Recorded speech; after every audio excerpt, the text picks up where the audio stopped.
রাজা পুরোহিতে চর্ম চক্ষু জগন্নাথে দেখিব কেমুন্দে কলে চর্ম চক্ষু ভগবান কিଏ মতে দেখেଇ ପାରିବେ কোন ଏ ଯାଗ ଯଜ୍ଞ ଏତେ କରୁଛି କଣ କିଛି ଏହାର ଫଳ ନାହିଁ।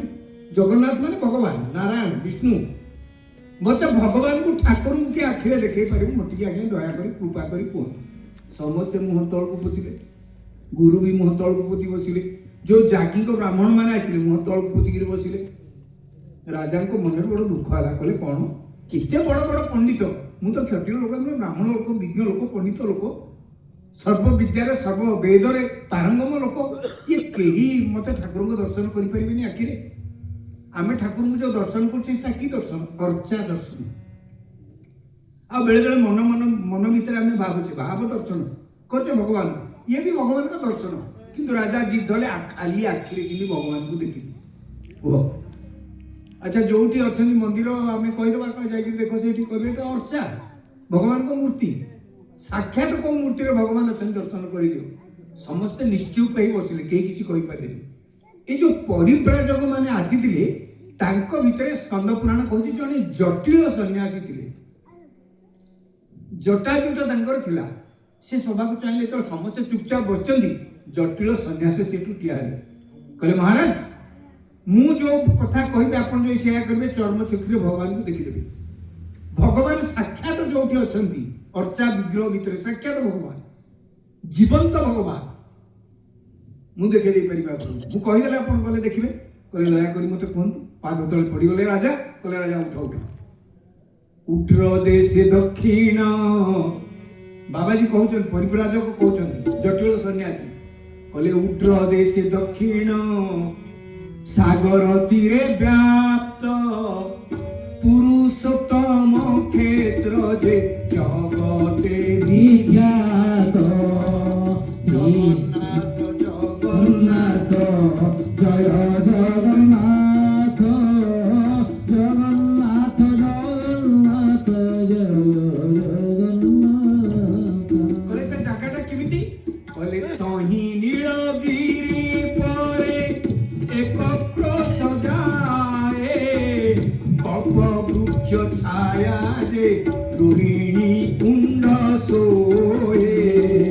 ଜଗନ୍ନାଥ ଜଗନ୍ନାଥ ଜୟ ଜଗନ୍ନାଥ, ଜଗନ୍ନାଥ ଜଗନ୍ନାଥ ଜୟ ଜଗନ୍ନାଥ। ତା ପୂର୍ବରେ ଇନ୍ଦ୍ର ନୀଳ ମଣିର ବିଗ୍ରହ,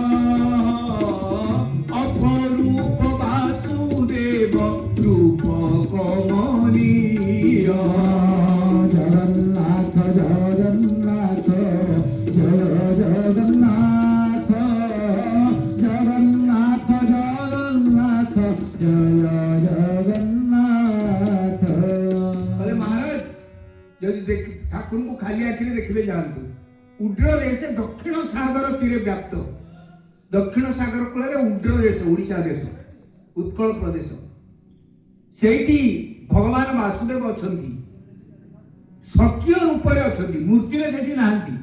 ଆଉ ସେଠି କଳ୍ପ ବୃକ୍ଷ ଅଛି, ନୀଳଗିରି ପର୍ବତ ଅଛି, ରୋହିଣୀ କୁଣ୍ଡ ଅଛି। ଦେଖିବାକୁ ଚାହୁଁଛନ୍ତି ସେଠିକି ଯାଆନ୍ତୁ।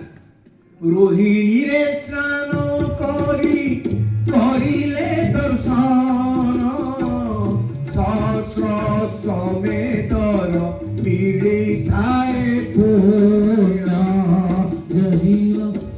ଜଗନ୍ନାଥ ଜୟ ଜଗନ୍ନାଥ, ଜଗନ୍ନାଥ ଜଗନ୍ନାଥ ଜୟ ଜଗନ୍ନାଥ।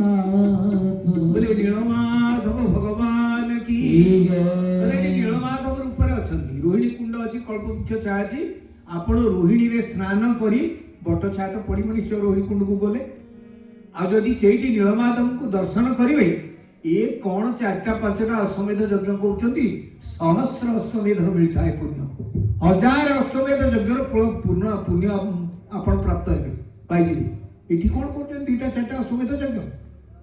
ରାଜାଙ୍କ ରୁମମୂଳ ଟାଙ୍କୁରି ଉଠିଲା, ଆଖିରୁ ଆନନ୍ଦାଶ୍ରୁ ପ୍ରବାହିତ ହେଲା, କଣ୍ଠ ବାଷ୍ପ ଗଦଗଦ ହେଇଗଲା। ଭକ୍ତ ଥିଲେ ତ ରାଜା, ବିଷ୍ଣୁ ଭକ୍ତ ଥିଲେ, ବ୍ରହ୍ମାଙ୍କର ପଞ୍ଚମ ପୁରୁଷ ପୁଣି ଥିଲେ। वैष्णव नरपति थिले, विष्णु भक्त थिले। ए भलिया जेतेबेले भाव हला किछि समय चुप रही गले, किछि कहि पालेनी, कहले मु तो से जागा बाट देखिनी, जीवी केमती, जीव किए से? पुरोहित को कहले आपण व्यवस्था करंतु केमती ठाकुर को जाई देखिबा। आ मु एतिया जाईताया लोक नुही, आम नेता माने कोन करछन, आम राजा माने आम दरमा 3 गुण बढ़ाई दियो, आम पेंशन बढ़ाई दियो, तुमे मर पछे तमर 5 टका पड़िबा नै। इंद्रद्युम्न केमती राजा थिला, आजिकाली जुग को देखि चिंता करंतु। इंद्रद्युम्न कहले मु देखिबि ठाकुर को, नाई नाई मो राज्यर समस्त प्रजा देखिबि। आबाल वृद्ध वनिता, केवल प्रजा पुरुष नुहे, आबाल वृद्ध वनिता दर्शन करिबि ठाकुर। अरे मु राजा को प्रजा मान को भगवत दर्शन करई न पाले की राजा घोषणा कर देले, समस्त देखिबे राजा राज्य आबाल वृद्ध वनिता, छोट पिला बुढ़ा स्त्री लोक बुढ़ी जे जे अछंती सब जे जो कर्म लिप्त अछंती। आ देखिया पे एते लोक एते दीप दर्शन करबा से तो रहिबा पे व्यवस्था दरकार, कोठी रहिबो कोन करिवो। तेणु आपण पुरोहित महाशय किछि करन। पुरोहित कहले अरे मोर तो बयस हो गलानी, मु बुढ़ा लोक, गोटे काम करबा, मो सान भाई की पठेबा। मो सान भाई टोकालिया लोक, से रथटे नेकिरी जाऊ, सेठी पहुंचू, आमे समस्त गले कोठी रहिबा, कोन करबा, कोठी सैन्य शिविर रहिबो, सैन्य बाहिनी भी तो जिबे ना, पुरुष माने कोठी रहिबे, स्त्री लोक माने कोठी रहिबे, ए सब व्यवस्था करिबे। तांको सान भाई को ना कोन थिला आपण जानछन, कोन थिला? विद्यापति। कहले विद्यापति की पठेबा। राजा विद्यापति को डकेले, कहले तुमको ये दायित्व दिया गला, से तो थिले पाखे, तुम भाई तो कहलेनी, आ विद्यापति तमे तो ब्राह्मण, मो हाथ जोड़ी की कहछि शीघ्राति शीघ्र तुम गमन कर। गोटे मंगल शुभ समय देखी विद्यापति गमन कर। विद्यापति चलिए पुरुषोत्तम क्षेत्र उद्देश्य चलिए। आ विद्यापति गला बेलू मन मन भावुं, कहले मु केड़े भाग्यवान, देखिबा लोक रजा, तांको पूर्व मु देखिबी भगवान, एड़े भाग्यवान। मो पर ईश्वर केते कृपा करिसेंती। भगवान कृपा केतेबेले करंती। राम को वाल्मीकि पचारे, कहले प्रभु आपन को जानिमो किए? सोई जानई जेहु देहि जनाई, जानही तुमई तुमई होई जाई। कहले भगवान को कहीं चिन्हि पारिबेनी, आपन को कहीं जानि पारिबेनी राम, आपन भगवान होई। सोई जानई जेहि देहु जनाई, आपन जहाँ को जणे देबे मु भगवान बोली, से जानिबो आपन भगवान। नल तो बाबू तो राजपुत्र दशरथ को पुଅ राम बोली, भगवान को सहज चिन्ह हेनी। आज चिंता करछन्ती विद्यापति, कहले भगवान को देखिबा कथा, किंतु आग सुविधाटा मु पाइबी, सुजोगटा मु पाइबी। आनंद मनरे रथरे बसिकरी गले, विद्यापति विदा नेकरी गले। आउ जाइकरी बहुत दूर रास्ता अतिक्रम कले। ताकू वर्णना आमे करिबानी, को जगह रही रही गले, महानदी कूल, महानदी आ चित्रकूला कूल केमती रही, आ कोट रोते आ कोट रोते, जाइए किछि दिन पर पहुंची गले, पुरुषोत्तम क्षेत्र में पहुंची गले।